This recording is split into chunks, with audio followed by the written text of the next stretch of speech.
Today was officially the first day of my PhD and I did absolutely no work. And what I did do though actually was I proofread a PhD thesis around 4 chapters, which is quite a lot of reading, for a friend of mine who has her 2-year exam. And I'm actually quite happy that I did that because it gave me a bit of an idea of how much work it actually is, and to hopefully when my time comes she'll return the favour. So yeah, but in terms of me, I just printed out their email, the welcome email that I got, and apart from that I did nothing else. But there is a student schedule on there which by looking at it first glance was just so overwhelming that this one is my PhD vlog. Today is officially day 3 for me being a registered PhD student, and so far today I went shopping in the morning to pick up a few bits for the kids, and then I came back and I sorted out this application, printed out 5 copies of it, which is what they've requested, and it's basically an application for a £500 grant for travelling expenses and other expenses for carrying out research. It's worth giving a shot and worth experiencing or practicing how it is to start filling out applications to grab any sort of research grants that are out there. I had sent my supervisor a copy of it, and today he sent back a really nice reference. I'm really happy about that, and I'm just going to send that off before I pick up the kids. I went onto the university Blackboard and I looked at the modules that we are enrolled on, and mostly they are sort of just leading towards your research anyway. So the first one is giving you practice, or telling you, sort of directing you how to start your literature review, and then the other ones are sort of like a reflective statements that you need to do, and then I think the third and fourth are qualitative and quantitative methods training. So yeah, I'm going to slowly start to go through them. Today is officially day 4, and I have spent the day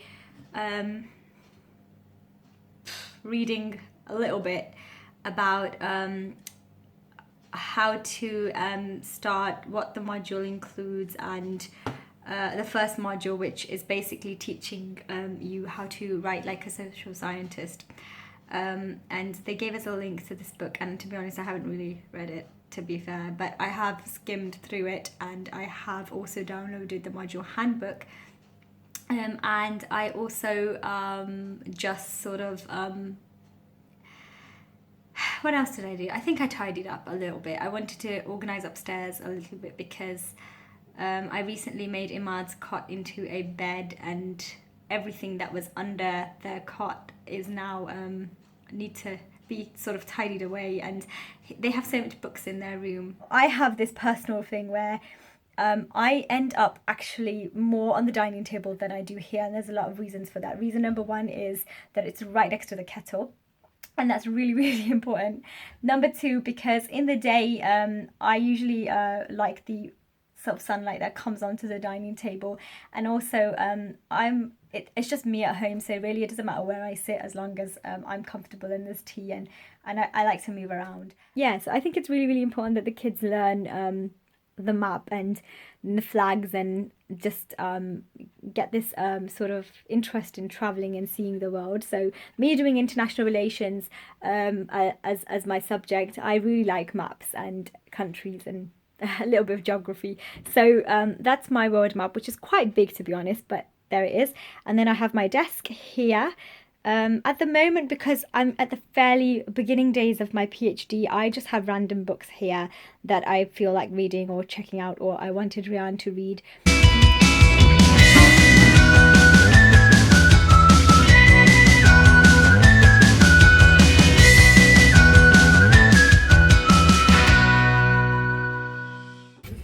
Once you are a registered student with your university, you need to go onto the SCONA website and click on the university library that you intend to visit. So in my case that would be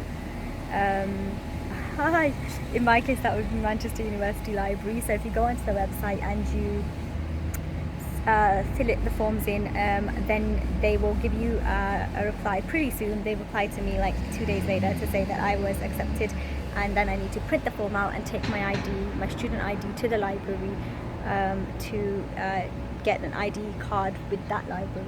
My friend's here now, so hi everyone. Today is Friday and I am just outside in the garden supervising the kids playing, and we have a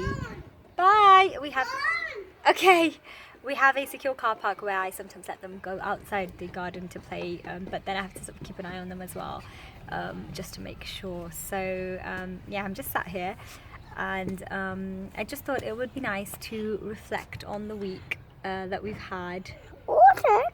Oh, and I thought it would be nice to reflect on the week. As a first week distant learner, there was a lot of sort of looking through the module handbook and looking through the set of instructions and sort of getting a feel of the blackboard and things like that. I think that was the main thing. So I did pretty much do that every day a little bit.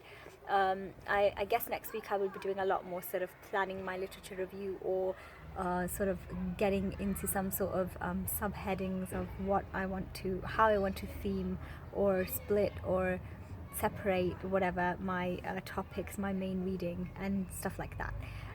Apart from that, I sent the grant off this week, the grant application, which I'm really happy that I did. And apart from that, the most important tips and pointers that I'm going to give for a distant learner is send any documents that need sending, any registration forms straight away.